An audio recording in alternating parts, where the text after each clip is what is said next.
In this video, I'm gonna show you how I fix my slow draining bathroom sink. I'm assuming that there's some kind of clog underneath the sink. And so in this video, I'll show you how to remove it. Here is a complete list of materials and tools that I used for this project. So let's get started. Before you start disassembling or unscrewing any of the pipes, you're gonna wanna make sure that you've got a bucket to collect any water that comes out of the pipes and a towel just in case anything drips. You wanna make sure you protect your surfaces.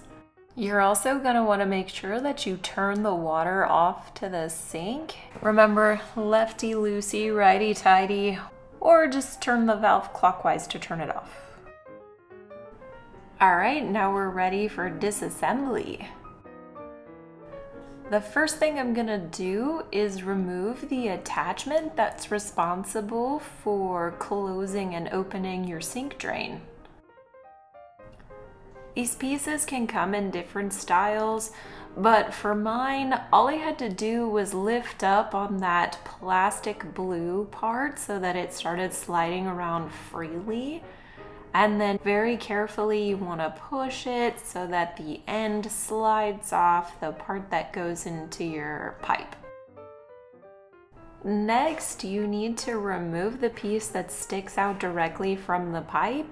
Again, these come in different styles. Some of them just unscrew, but mine, I had to pinch these little pieces together on the left and right side of the attachment and then apply some really firm pressure to pull it away from the pipe. Now that that's removed, it's time to unscrew the pipe fittings themselves. Your sink plumbing is supposed to be hand tight, which means that you should be able to unscrew it with just your bare hands. This isn't always the case, so if you have any trouble, you can use an adjustable wrench to help you untighten that washer. So now I'm ready to loosen up the bigger washer, but as you can see, it wasn't budging. So I got my really big plumbing wrench, adjusted the size, fitted it onto the washer, tightened it up, and then proceeded to loosen up that washer. Just remember, be really careful if you end up using one of these, go slow. Use firm, gentle pressure. Don't yank on anything. You definitely don't want to break those plastic parts or you're just gonna have to replace the entire thing, and that's a whole nother project. As you're loosening up that washer, water is gonna start leaking from the pipe, so make sure that you've got your bucket handy to catch anything that spills out, and then just keep loosening up that washer until your pipe is ready to disconnect. My hand was starting to hurt at this point, and so I ended up grabbing a little gripper to help me protect my hand from it. But eventually the pipe just kind of falls off and you can remove it. Make sure that the bucket stays there to catch any water that drips. Okay, so on to step number 3, the cleanup. Fair warning, this is really gross. Hopefully your pipe isn't as nasty as mine, and I don't know, this just reminds me of an episode of Micro's Dirty Jobs or something. But anyway, so I'm grabbing a toothbrush to help me really get in there and clean out those tight spaces. If you have a pipe cleaner, that'll definitely work better for this step. But I didn't have one, and so I'm just using the tools that are available to me. Getting it done any way you can. Also, maybe cleaning it out in my kitchen sink wasn't the best idea. I can own that. But I did put a drain stopper down to catch any of the big, really nasty pieces. It seemed to do the trick. I just need to warn you again that the gross factor just keeps on ramping up, so I am really sorry about that. The next thing I did was grab the stopper out of the sink and give that a quick little cleaning. I'm gonna speed up this part just to try and fast forward through some of the really gross parts. You'll have to forgive my facial expressions during this part, but it's really gross. But the job's not done until you clean the pipe itself, and so I'm just taking my toothbrush and pushing it up the pipe, cleaning out as much as I can, and then I'm gonna do the same thing from the top side. Stick the toothbrush in through the top side of the sink and repeat that process until I get all the gunk out of there. Now that that horrible job is over, we're ready to reassemble the pipe. The first thing you need to get onto that pipe is the plastic washer, followed by the rubber washer. And the rubber washer is gonna firmly sit inside of the pipe and form a watertight seal for you. So it's important to make sure that that rubber washer gets on correctly. There are two sides of that washer. One's kind of a flatter side and one's kind of a pointier side. And you want to make sure the flatter side is towards your sink. That pointier side is gonna fit inside of the pipe really snug. The plastic washer, when you screw it on, is gonna force that rubber washer more firmly inside of the pipe, and that'll form your watertight seal. Now I'm turning the pipe and positioning it so that it lines up with the other pipe that's coming out of the wall.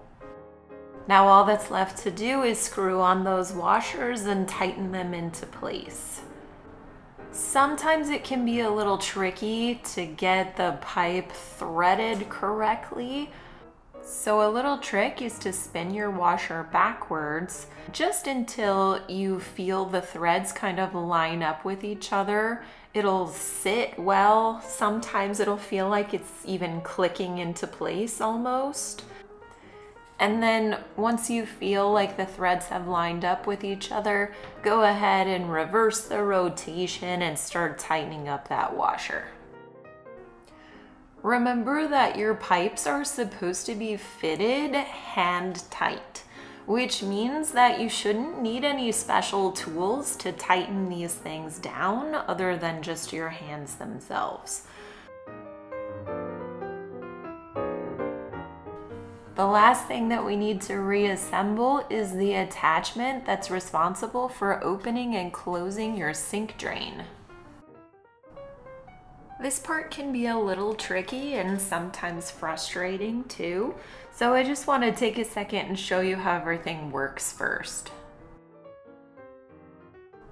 Every sink drain has a little hole in it at the bottom. And that hole is where your attachment is going to fit in. And then it just moves up and down to open and close the sink drain. So you have to line it up perfectly so that that little attachment can fit through the hole. So when you put that piece into your sink, you need to make sure that that little hole is lined up with the back of your pipe. Once you get everything lined up, make sure that you test it. Move that attachment up and down. Make sure that your sink drain is opening and closing. Test it out. Make sure everything's lined up and working properly. To finish assembling that attachment, you'll need to slide that up-down puller piece onto the back of the attachment. Sometimes these pieces are metal, but mine happen to be plastic, and so I'm just being really careful that I don't break anything as I work. And then once I get this guy into place, I just secure it down with that blue plastic piece to make sure it doesn't slide around on the bar. While I was working, I did notice that this attachment is a little off center, and so I'm just grabbing the pipe and twisting it into place so that it's centered with the sink. So now there's a little less resistance. It's a little easier to move that drain closer up and down.